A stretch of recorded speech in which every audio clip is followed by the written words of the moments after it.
everybody.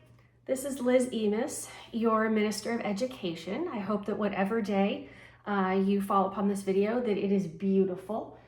Right now, it is 70 or so here in Omaha, and we are actually in my house for a change. I'm doing a few things this morning, getting a kid to a well check and preparing some plants. Those are two kind of strange, it's a strange combination, getting a kid to a well check and preparing plants. First one doesn't have much to do with you. The second one does. We have an event coming up this Saturday, May 17th. Starts at 10 a.m. We don't have as big a garden as the big garden, but we do have a big garden, and we have a big garden project that we have coming up. We want to take 4 of those beds that you may have seen out along the office parking lot area at First United Methodist Church in Omaha. And they're about 4 by 8, they're not small. We want to take 4 of those and turn it into a community garden. When I moved here, a little less than a year ago, I said goodbye to my garden. It was very, very hard to let that place go. And so I'm thrilled that I get to work with children, youth, and adults to pull off a community garden for whoever wants to stop by. Where are we getting those plants? Well, I have mentioned a lot about a place called the Big Garden. That's where we're going to get them. There is an online ordering kind of apparatus that takes place on Mondays and Tuesdays. And so I've been ordering some things for the church. We also have a ton of seeds. And then on Saturday, starting at 10 a.m., all are invited, not just welcome. You are invited to come, to get your fingers dirty, to eat some snacks, to sow some seeds, and to plant some starter plants. What are we gonna have? Okay, took a look today. We will have probably 7 or 8 different kinds of tomato. Both, Whopper ones that you can slice and either put on a burger, or frankly, I just eat them like an apple. And your little cherry ones. I know they've got black cherry, they've got champagne bubble ones, which are so good if you ever had them. They've got an orange zinger or a sun gold one. They have a green zebra, which is a Whopper tomato. It's lovely. If you've never had it, you should try it. What else? We will be sowing peas and green beans, and they will be pole green beans. We have radishes.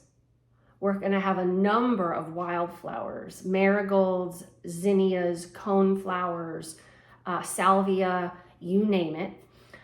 We also are hopefully going to grab some onions, cucumbers, and a ton of peppers, both spicy and sweet, and maybe a little bit in the middle.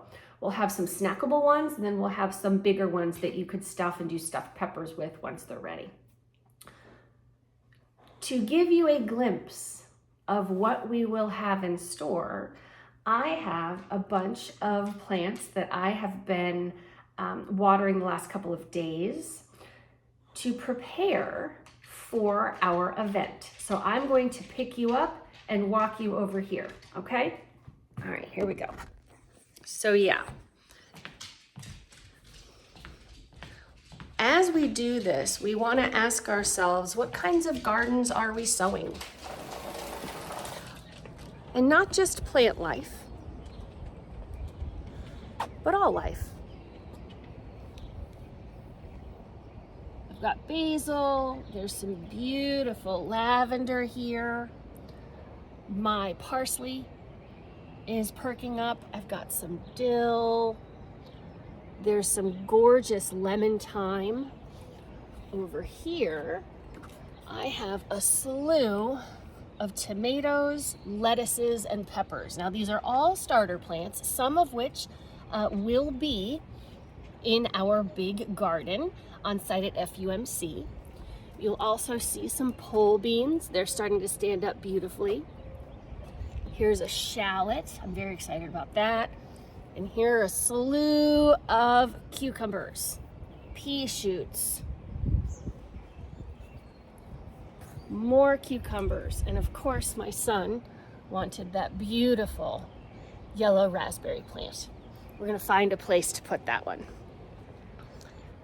So we plant gardens this time of year. For me, at least, not only do we plant gardens, but we've been thinking about it for months. It is what in a lot of ways sustains me. When it's cold outside, it's frigid, there's not as much sun as I would like. It sustains me to know that I'm gonna be planting a garden. I know that we have people at our church and in our community who feel the same way.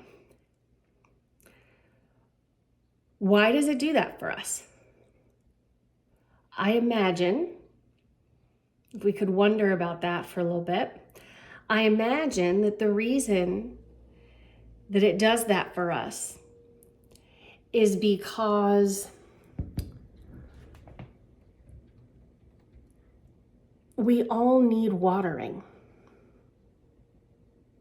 And as we water these plants, we're actually cultivating and sowing and nourishing and picking the fruit off of ourselves. We can't survive alone. Forget thrive, we can't even survive. We need community. These plants are part of our community. And just thinking about the possibility of planting community, just thinking about it, revs our spirit up for the possibility of holding it and relishing it. I am so excited over these next few days to prepare for community building. That's what this garden is. That's what our garden will be on Saturday. And I will be prepping and drafting and aligning and ordering and companioning in my head what plants need to go where, so that on Saturday, all the children who've already put their companion plant charts together will bring their charts, and together we will plant community. We will sow seeds, and then we will nourish them and water them, and God will give them sunlight and good soil to produce good fruit and vegetables. I hope to see you Saturday at 10 a.m. First United Methodist Church on Cass Street. We're gonna have a great time. In the meantime, ask yourself, what are you sowing this week? Amen.